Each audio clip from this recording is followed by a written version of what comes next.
It's your birthday. Happy birthday.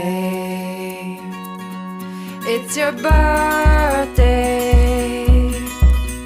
Happy birthday. It's a great day. That's what we say. Happy birthday to you.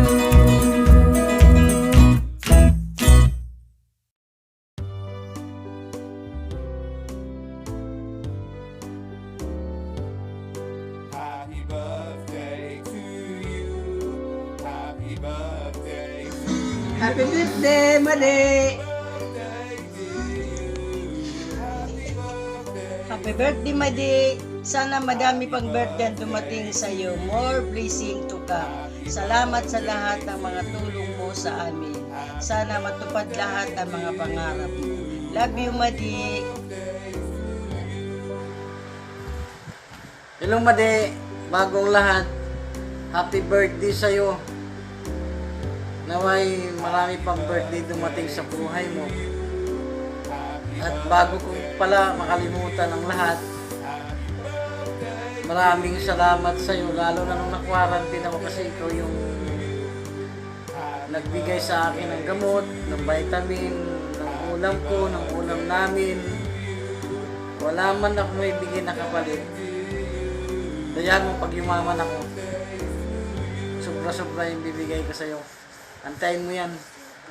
Happy birthday, Madi. God bless. Happy birthday, Ninang Made. Sana pa po marami pong birthday pa ang dumating sa inyo. God bless and we love you. Happy birthday, Madeline. Sana marami pang birthday ang dumating sa'yo. At saka more blessings at sana matupad din yung mga pangarap mo sa buhay. Happy birthday! Hello po Ninang Made. Unang-una po sa lahat, maraming pong salamat sa lahat. And happy birthday po. God bless. Happy birthday po. More birthday to come. And keep safe and I love you po.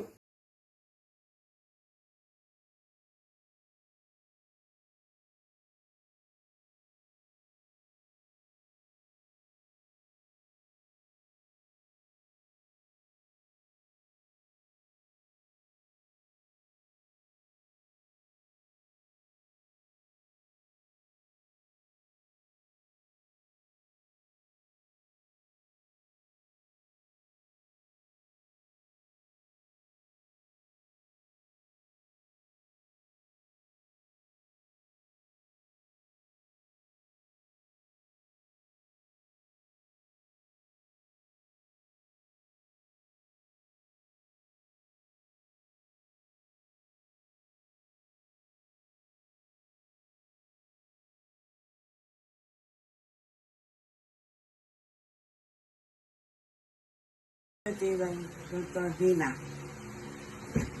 Suka hamida, rika suka hamida, maranganging si Chalina. Rika suka hamida. English naman, happy birthday to you. Happy birthday to you. Happy birthday to you. Happy birthday, happy birthday, happy birthday to you. Happy birthday to you. Happy birthday, Sis Lena. Kiss. Kiss. Hi Ate, happy birthday. I hope all your plans will follow it its right ways. And congratulations, isa rin tinato Dr.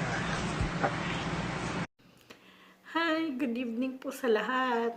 Salamat po sa pagsama ngayong gabi sa akin. Ito pong video na to is para sa kapatid ko na si Madeline Manggubat Sangrador. So, ate, happy birthday. So, alam ko, nanggagalit ka na naman sa galit.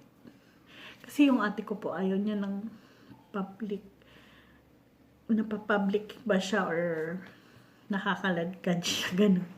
Eh, dahil may kapatid kang kagaya ko, eh, wala ka nang magagawa. Kundi, manood. So, gusto ko lang sabihin sa ate ko na very thankful kami kasi kapatid namin siya. Kasi lila na po kami, wala kaming mama at papa. So, siya na po yung tumatay yung mama at papa sa aming dalawang magkapatid. And, anong wish ko pa sa'yo? Sana, ito na. Tapos ka na. Yun nga pala po. Yung ate ko po, gusto ko rin, congratulate siya. Kasi, graduate na po siya. PhD graduate na po siya. Yay! And may schedule na daw po siya ng graduation. Ang pagkakabasa ko is December. So, yan. Galit na naman yan. Kasi na-announce ka na naman. Ayun. So, nagbunga na yung paghihirap mo. Ilang taong paghihirap. Pero sana tumigil ka naman ng pag-aaral. Kasi alam ko, nag-aaral ka na naman. So, yun po. Talaga pong kami magkapatid is opposite po ng ugali. Kasi siya po, sobrang bait. Masasabi ko sobrang mabait. Ako talaga ay maldita. Hindi naman maldita. Pero marami nagsasabi sa amin dati na mabait daw ako. Tapos yung ate ko, suplada. Pero hindi po totoo yun. Si ate lang po talaga is hindi maimik. Hindi palangiti.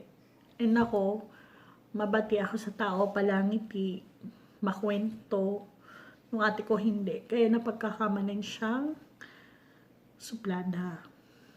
Then, as anak, siya talaga nag-alaga sa mama ko. Na nung may sakit hanggang mamatay, siya talaga yung nandun para sa mama ko. Ako kasi iba nagpalaki sa akin. Parang pag uuwi ako, isang click, aalis na ako. Kasi hindi talaga ako doon nakatira. Parang pinakamatagal na ata, 3 oras. Ang pag-uwi ko sa bahay, tapos once in a blue moon, kung kailan lang ako pwede. Ayun. Tapos, pero kahit magkahiwalay kami ni ate, syempre may text naman, message, and ayun, lagi nag-aaway. Pero kahit lagi kami nag-aaway, love na love ko naman yan. Alam mo naman yun. And, ano pa ba masasabi ko? Ayun, bilang kapatid, yun nga, supportive. Kaya lang lagi kami nag-aaway kasi, Diyos ko, lahat ng magpapanik ka, imi-message niya sa'yo.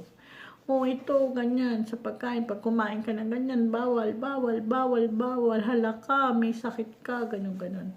Siya mismo yung nananakot sa sarili niya. Kaya, siya kami nag-aaway. Pero, sobrang bait naman yan. Kasi, ako po talaga yung tipo ng tao na, kasi hindi nga rin po ako nalabas ng bahay. Sasabihin niyan, ito, wala akong ginagawa. Anong gusto mong iutos? Ganun. Siya talaga yung runner ko. Tsaka, siya yung nauutusan ko palagi. Ate, ibili mo ko ng ganyan. Ate, gusto kong kumain ng ganito. Ibili mo ko. Ganon. Tapos, pag hindi nasusunod yung gusto ko, yun, inaaway ko na siya. Ganun po ako. Anong tawag dito? Siya naman, wala, tahimik lang. Tatawanan ka lang yan pag nagagalit ako. Tinatawanan niya lang ako. So, lalo ko siyang ginagalit. Yun ang ganti ko. Gagalitin ko naman siya. Ako yung number 1 bully. Basta lagi ko siyang binubuli. Alam niya na kung bakit. Pero hindi ko nasasabihin dito kasi nakakaya. Ako kasi lumalabas ang pagiging Batanggay niya kung maligalig ako basta kay ate. Maligalig ako. Lahat ng gusto ko nasusunod. Yan na lang yung lambing ko sa kanya. Tapos kung sasabihin nyo na about as anak, as mother, asawa, na siya magaling siya. Kaya niyang i-handle yan. Sa pag-aaral niya, lalo na. Ako, Buti nakagraduate pa ako. Tamad kasi talaga ako mag-aral. Siya lahat na inaral na niya. Dalawa yung course niyan. Psychology graduate siya and licensure teacher yan. Inang masteral na niya. Ngayon doctorate na. Tapos nag-aaral na naman. So minsan hinahatak na niya ako. Ay, kuha tayo ng board kanya ganyan. Yun na lang hinahatak. Napipilitan ako syempre. Hindi ko man maabot yung level niya. Kahit isang guhit sana. Pero malabo na. Ayun, sobra niya kasing sipag mag-aral. And kung ano siya ngayon, deserve naman niya yun. Kasi talagang wala siyang pahinga. Teacher siya sa SPED sa umaga. Tapos teacher siya sa college sa gabi. Tapos may tutorials pa siya. Tapos may home visit pa yan. Tapos pag Saturday, pumapasok. Pag Linggo, nanay at asawa. So, talagang sobrang tiyaga niya na hindi ko kaya. Talagang sa lahat ng aspeto, wala. Hindi ko kaya kasi siya yan eh. Tapos ako to. Ayun. Tapos, huwag niya nang tatanong kung sinong maganda sa amin kasi alam niya na yung sagot. May asawa siya, ako wala. So, lamang na naman siya. Talagang lamang siya sa lahat ng aspeto. Kaya, bawa ko sa'yo ate. So, yan. Bida ka kasi birthday mo ngayon. Tapos, graduation mo pa. So, what can you ask for? Ikaw na yung the best. Pero, kidding aside po, sobrang saludo po ako sa ate ko. And sa lahat po ng bumati sa ate ko, salamat po. Oh, may nanimutan ako. Wala nga pala yung mister mo. Ang bayaw ko at ang pamangkin ko, you know why? Kasi hindi ako nakahingi talaga sa bayaw ko. Tapos nung hihingian ko, umuwi pala. So, alam mo na. Tapos yung anak niya, lagi niyang kabuntot. So, hindi na surprise pag humingi ako sa kanila. Kaya wala sila. Sorry. Pero alam ko naman na love ka ng family mo. And sana nag-enjoy ka kasi wala ako.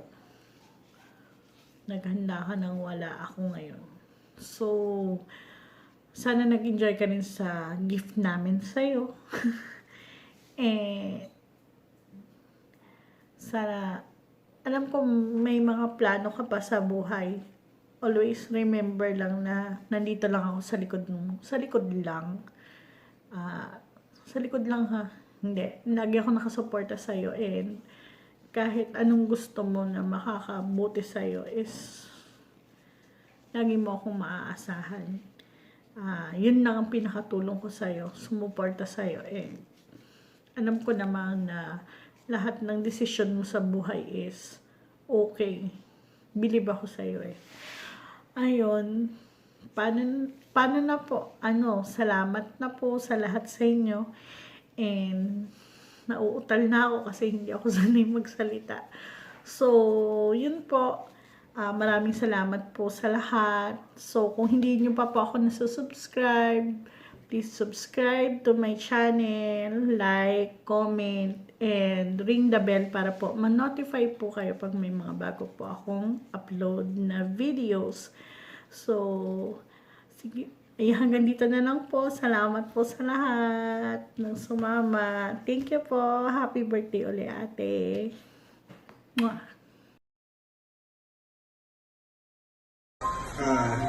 Punta na daw. Kapag simulan mo na yung minita, dadating na ang matatanda.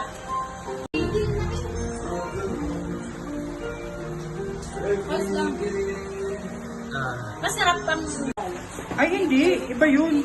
Popcorn. Mga popcorn, yes. Ay! Tapos nabagsak. Patulong kay Rapel. kasi nakiyata na siyempre. Wow, sana all. Sana all nilagay yan. Ang bigat pala. Pero matibay na brand yan. Yun ang mga ginagamit sa... Ito lang kay Jeep Premier School. Oh, ganyan mga ginagamit sa opisina. Nakaingaw. Bakit?